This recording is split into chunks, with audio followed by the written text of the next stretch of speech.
გამოცემა ჰილი წერს, რომ კიევმა უნდა დაივიწყოს და არ უნდა გქონდეს რუსეთის დამარცხების იმედი და სასწრაფოდ დაამყაროს მშვიდობა და მოემზადოს შემდეგი კონფლიქტისთვის.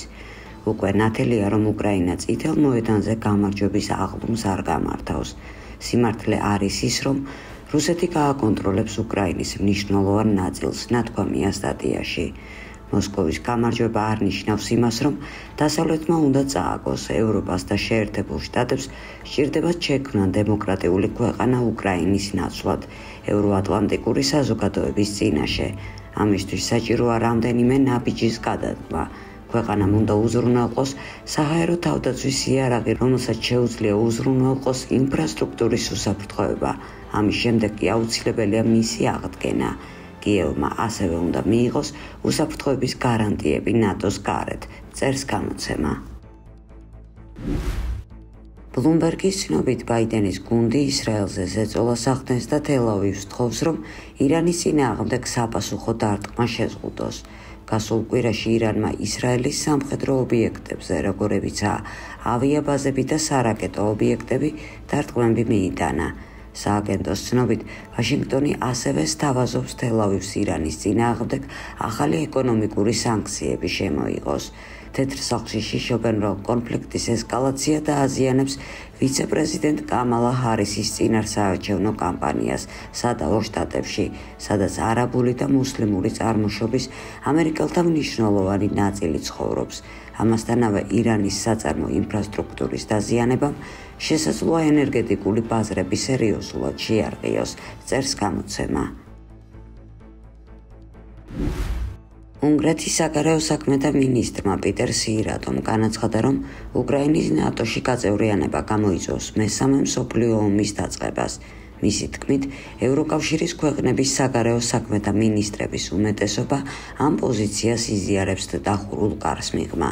ფიქრობ, ვინც ამ საკითხზე ნათელი გონებით ფიქრობს, არ სურს ასეთი სიფრთხილის შექმნა, ამიტომ უნგრეთის პოზიცია ნათელია. უკრაინის ნატოში გაწევრიანება შეუძლებელია. ნატოს ახალმა გენერალურმა მდივანმა მარკ რუტემ ზელენსკისთან და ბრიტანეთის პრემიერ-მინისტრთან შეხვედრის შემდეგ განაცხადა, რომ განიხილეს კიევისთვის რუსეთის ტერიტორიაზე ღრმა დარტყმებისთვის დასავლური იარაღის გამოყენების ნებართვის საკითხი. რუტემ აღნიშნა, რომ რუსეთის ტერიტორიის სიღრმეში არსებული სამხედრო ობიექტებზე დასავლური იარაღით შორი დარტყმების შესახებ პოზიცია არ შეცვლილა. რა თქმა უნდა, ჩვენ ვისაუბრეთ ამაზე გასულ კვირას კიევში, მაგრამ საბოლოო გადაწყვეტილება თითოეულ კონკრეტულ მოკავშირეზეა დამოკიდებული. მათი გადასაწყვეტია თუ როგორ შეიძლება გამოიყენონ იარაღი, რომელსაც ისინი უკრაინას აწვდიან, განაცხადა ნატოს გენერალურმა მდივანმა. უკრაინის არმიაში დეზერტირობამ კრიტიკულ დონეს მიაღწია და ამ საკითხმა ქვეყანა შუაზე გაყო. ამის შესახებ გამოცემა Times-ი წერს. ბრიტანელი ჟურნალისტები ყვებიან უკრაინის შეიარაღებული ძალების ოფიცრის ისტორიას, რომელიც თავისი დანაყოფიდან გაიქცა და ახლა ციხეში ჩაჯდომა სურს, რადგან იქ გადარჩენის მეტი შანსია. ოფიცრის თქმით, უკრაინული არმია დემორალიზებულია, ჯარისკაცები დაღლილები არიან და არ ესმით, რატომ უნდა იბრძოდნენ წინა ხაზზე მხარდაჭერის გარეშე, როცა ამდენმა ახალგაზრდამ დატოვა ქვეყანა და ახლა ევროპაში საკუთარი სიამოვნებისთვის ცხოვრობს. როგორც გამოცემა წერს, დეზერტირის სიტყვებმა უკრაინა გაყო. გამოცემა ხაზს უსვამს პრობლემის მასშტაბებს მიმდინარე წლის იანვრიდან სექტემბრამდე. უკრაინის სამხედრო პროკურატურამ დეზერტირობის 51,000-ზე მეტი სისხლის სამართლის საქმე გახსნა. ეს კი ორჯერ მეტია შარშანდალზე და 5-ჯერ მეტი, ვიდრე კონფლიქტის დასაწყისში. რუსული ჯარები ძერჟინსკში შევიდნენ და პოკროვსკისკენ მიემართებიან, წერს New York Times-ი. რუსული ჯარები შევიდნენ ქალაქ ძერჟინსკში და მიემართებიან დონეცკის რეგიონის სხვა რაიონებში.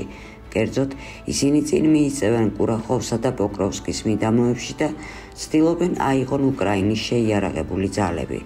გამოცემა აღნიშნავს, რომ ძერჟინსკის აღება რუსებს საშუალებას მისცემს წავიდნენ მთავარ გზატკეცილზე, რომელიც აკავშირებს უამრავ ქალაქს და რომლებიც ქმნიან უკრაინის შეიარაღებული ძალების მთავარ დამცავ სარტყელს.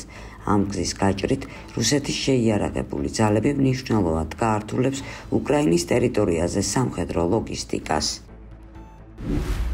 სერბეთის პრეზიდენტმა ალექსანდრ ვუჩიჩმა უკრაინაში შექმნილი ვითარების შესახებ სამხრეთ-აღმოსავლეთ ევროპის სამიტის დასკვნით დეკლარაციაზე ხელმოწერაზე უარი თქვა.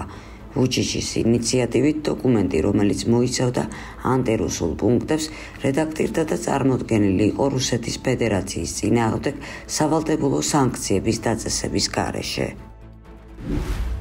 ამერიკელმა მსახიობმა სტივენ სიგალმა განაცხადა, რომ თუ საჭირო გახდა, მზადა აიბრძოლოს რუსეთის მხარეს უკრაინაში.